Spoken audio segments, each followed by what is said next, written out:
I went to go visit one of the biggest car exporters in Japan, and I was shocked about two things.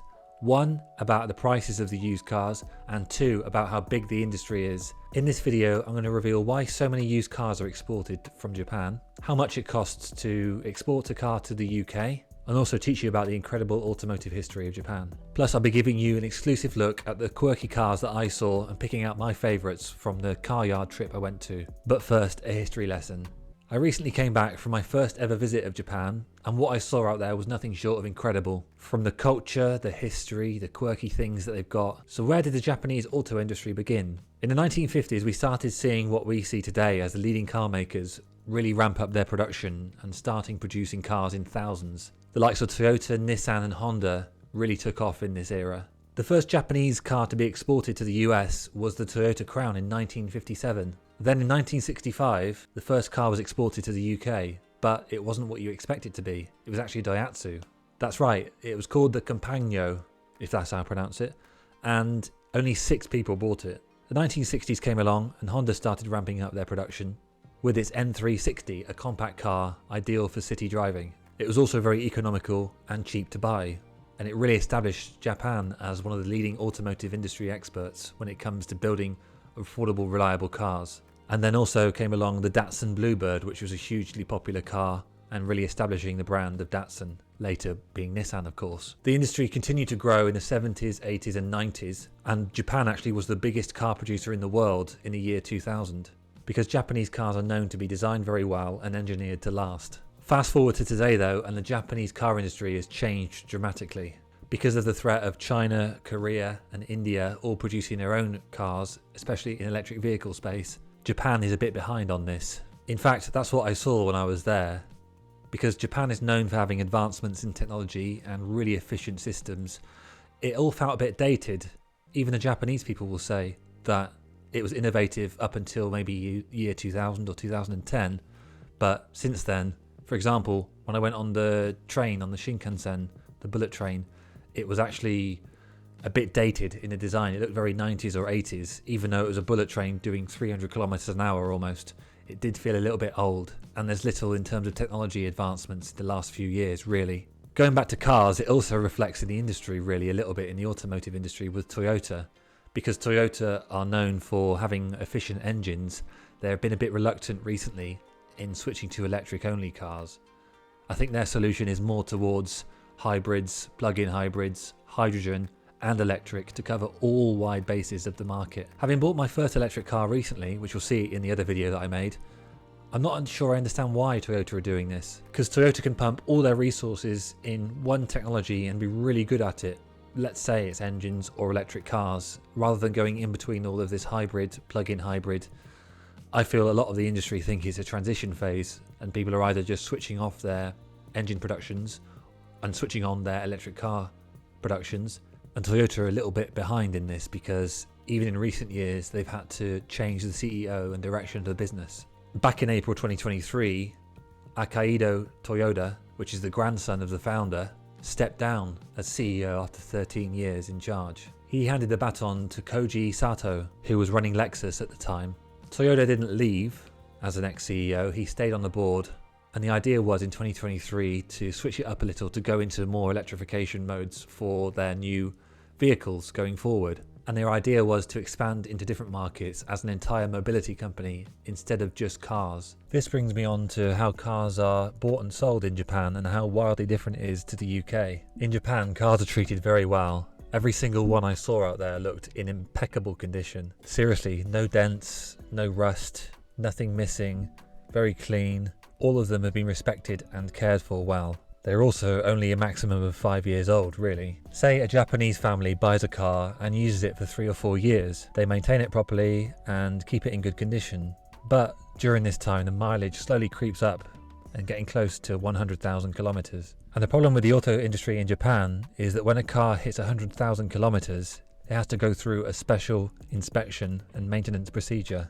And that's called a shaken or shaken. This inspection checks everything from exhaust components to suspension components to emissions and everything in between, and that makes it very expensive. The basic shaken or shaken inspection fee for just the inspection is going to be between £300 and £600. Then you've got to pay road tax, which is based on the car's weight and can cost anywhere between £50 to £250. And then on top of that, it's mandatory insurance, which is anything between £100 or £150. And all of this is before you start on repairs, because at 100,000 kilometers, a lot of cars require heavy maintenance, which includes new brake discs and pads, new timing belt if it's not being replaced already, new suspension parts like shocks and bushes, new rubber seals and gaskets, and maybe even a new exhaust system if it's leaking or if the emissions are too high, headlights or light adjustments, and new tyres if their tread is worn. If a car needs a lot of work to pass, then you're looking at £1,000 or £1,500 or even more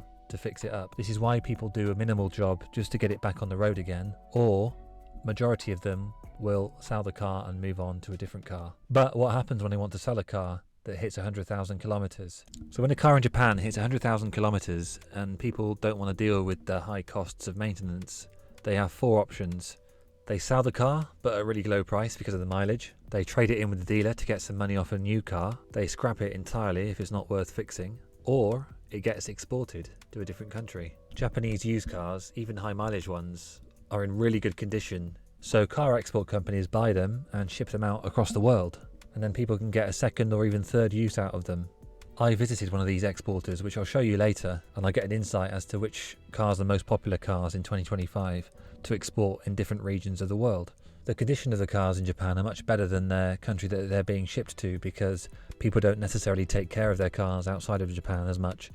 I did a whole separate video on this and explained how the used car market is and what the situation is in the UK at the moment. So be sure to watch that, and a reminder from me, as I'm just starting out as a creator, to hit that subscribe button, as it really will help out my channel early on. Best of all though, the prices of these cars will be much cheaper than they would be in their designation country because of how much the mileage devalues them in Japan, and because unfortunately the situation is with the yen at the moment, where the yen is really weak. So let me tell you a bit more about the car exporter I went to go and see in Japan when I was there. The company I went to see were called Autocom Japan, and they've worked with lots of creators in the past. They're based in Yokohama, just outside of Tokyo. I spent the day with Aman, who is the marketing director there. We went into their headquarters. I got to interview some of their representatives for each region, and I got to meet the owner. And I also went to the car yards, where I got to see the exact cars that are being shipped out for all their customers. And I'll show you my top 5 cars that I found in the car yards coming up later in the video, so stick around for that. The general vibe from the place was that it's a very tight ship generally, and it's very well organised. I even got to see the auction guys bid remotely from their office.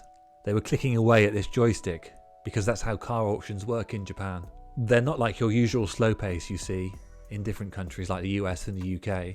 They're super quickly and move between different lots very quickly. Each car is shown up on the display, and people in the crowd or people remotely will bid and click with a few thousand yen each time to top up the bid, ensuring that they win it in less than 30 seconds. That's what these little joysticks are for, with buttons on the end. There's no paddles, there's no hands raising, it's just bidding quickly through, kind of like a video game really. It's all very quiet, and the bidding happens silently, so if they win, they just get a notification pop up. That's why these guys who bid on cars need to be so sharp. One wrong move or one hesitation, they could be ended up paying the wrong price or end up with a car they should have got but missed out. So I made sure to stand away from them and watch them in distance, because I didn't want to disturb their day, to be honest. I wanted to make sure they got the right cars that they were bidding for. Each auction listing comes with a grading for each car, so you know what kind of condition it's in before you buy it. It also shows you the mileage and any accident history, and companies like Autocom will heavily read through this to make sure that the car is right before they buy it for their customers. It's not just one auction either. Even though they're very big in Japan, there are many dozens of different auctions all across the country, and that's why Autocom have got offices in Osaka and all different cities across Japan. Now, the company I went to visit, Autocom, had just recently exported their 1 millionth car, so it's safe to say that they're a big leader in this space. Later, I'll give you an insight as to the most popular cars that are being exported in 2025, so stick around for that. If you're wondering how much it actually costs to export a car to the UK, it might be surprising what you find out. So anyway, how much does it cost to import a car from Japan into the UK? Basically, if you think that the buying cost is cheap when you look at a car on Autocom's website, for example, you obviously need to consider all the fees before you decide on shipping and importing the car. First, of course, there's the car itself you need to buy, but because the yen's quite weak, it makes it unfortunate news for Japanese people, but it makes it a great opportunity for people outside of Japan. So let's take a look at a real world example on Autocom's website. For example, there's this Golf 2012 1.2 petrol automatic. It's in good condition, bright red, and it's just 220,000 yen, which is just over £1,100. Then of course you need to incorporate shipping costs, which could be anywhere between £800 or £1,000 roughly. Then when it arrives in the UK, there's import duty, which is 10% of the car and the shipping costs. Then the VAT, which is 20% of the car, the shipping costs and the import duty fee. Then you have to pay the DVLA registration fee, spend some more money on an MOT and getting that tested and approved. Then most importantly, it needs to be converted to UK units, so miles instead of kilometres. But as the Golf is an EU model already shipped from Europe many years ago, then there should not be much of an issue with converting the units over. But it still might need like a rear fog light, because that's not a requirement in Japan, but it is in the UK. The conversion from kilometres to miles on the speedometer might cost a little bit because it needs to be recoded or it needs to have a special sticker. Then the headlights might need to be adjusted to fit UK roads and UK specifications. And some cars need a full individual vehicle approval or IVA test to make it roadworthy in the UK. Then of course finally it will need to be taxed. So an £1,100 car might end up costing you £3,000 or £3,500 once it lands in the UK and is road legal. But again, that's just one part of it. You might think that you're getting a good deal because it's still less than half price than what you would find as the cheapest alternative in the UK. There are some issues. If you're looking for a quick profit, then hold on, because not all insurers will accept an import car. So it might be difficult to insure the car if you're looking to insure it for yourself or sell it on to someone else. Then of course there's the issue with rust, which I created a short about recently. So do check that out. And rust is a major problem. Because the UK's unique climate and situation with salting the roads, it means that a car that's normally domesticated in Japan will not be suitable for UK roads because of the underbody sealing. It might mean that the Japanese car might not have the same protection underneath that a UK car will have. So you might need to consider these costs of resealing the underbody of the car to make sure it's protected against rust. Autocom Japan cover the entire world when it comes to exporting cars, and they've got a designated representative representing each country, and so they know the market. So I interviewed them to find out which are the most popular cars in 2025. In Jamaica, it's the Nissan AD van for families, and it's normally designed as a postage kind of courier van.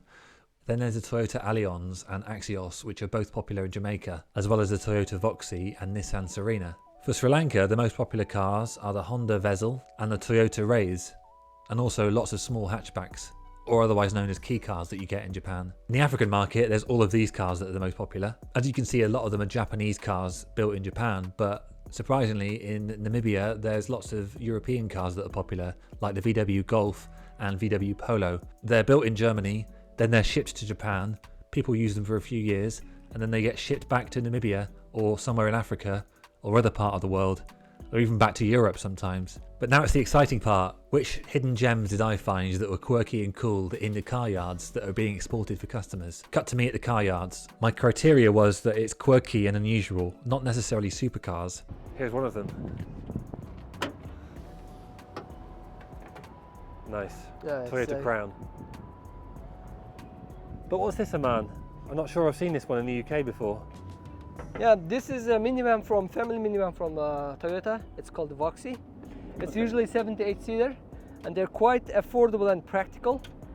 You can buy this minivan for a very good price, and they have, for example, all options.